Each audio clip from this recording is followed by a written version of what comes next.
Montrose resident Calvin Halterman served in the United States Navy during World War II, and he agreed to share some of his story with us. But what is one of your most memorable moments in life? I guess it would have to be when I was shipped out from San Pedro, California to Australia. I was just 17 years old, and that was my first Thanksgiving and Christmas away from home. It was kind of a sorrowful time of the year for that, because it was homesickness just about got me.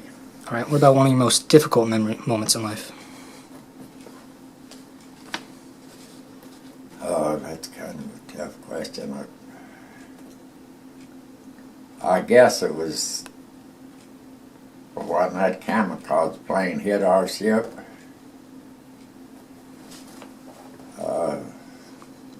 I was standing in the chow line ready to get to eat chow, and I heard this great big explosion. And I would have to say that was probably the most difficult time of my career, or my time in the Navy. How did you join the military? We were living on a ranch in northern Idaho, and I turned 17 in April, and it took me from April to July to convince my mother to let me join the Navy, because I knew the Army was going to draft me later on, although I could have got a deferment because I was living on the farm. But she finally gave her permission for me to join the Navy, and I was pretty happy about that, because I sure didn't want to go in the Army. Like I said, when I was shipped over to Australia, it was during the Battle of the Coral Sea, and this Port Cairns was just right off of the Great Barrier Reef, and we were there to defend this Port Cairns. We were on 4 90-millimeter anti-aircraft guns, but we never had any enemy planes fly over, because the Australian Navy and the American Navy finally defeated the Japanese when they got within 40 miles of Port Cairns, and people there in that town started moving away, and the population dropped from 15,000 to 7,000. So it was quite an ordeal there I've spent about 19 months over there. What was your specific role in the Navy? Well, I was an electrician's mate. My duty was general electrical work, and down in the auxiliary engine room was taking care of 2 amphidynes and all the big line of batteries. I transferred from the deck force into the engineer force, and finally made third-class electrician mate. Was discharged at that rate. So it was a good decision that I made. Okay. How did you feel when the war began? I felt like it was my duty to take part in it. I had a nephew that was joined the Navy before I did, and we had discussions while he was in the Navy, and he thought it was really a great thing. I thought it was one of the best ways to serve my country, so I just talked my mother into letting me join the Navy.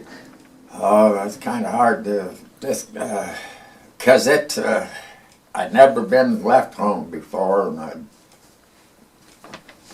I didn't know what it would be like. I've always went to school and worked. I kind of had a happy life.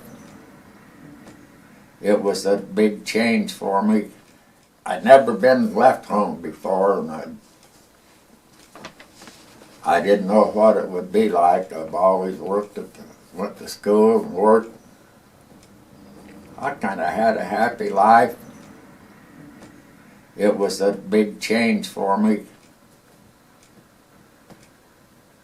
Oh, it was kind of dreadful for the first couple of years. Although when I was in Australia, that's one of the most interesting countries that I was ever in. Beautiful there. I loved that. I went back to it about 50 years later, and the population had went from about 7,000 to 220,000. It was one of the greatest seaports in the northern part of Australia. Big resort town now. What was your reaction when the war ended? Oh man, it gave me a funny feeling all over my body, and we were docked in San Francisco, and we were due to ship out 2 days before the war ended. If the war would have lasted 2 days longer, we'd been out to sea again. It was very fortunate that it ended when it did, because we were tied up in San Francisco with repairs from that kamikaze plane. We got all fixed up and ready to go to sea again when the war ended, and it was really fantastic to us. Calvin Halterman and the crew of the Navy ship, the USS LST-477, were honored by the U.S. Navy in a May 17, 1997 ceremony in Washington, D.C. The Montrose Daily Press featured Halterman at the time and reprinted the story on November 11, 2014. This is Parker Van Day reporting for the Chieftain Online.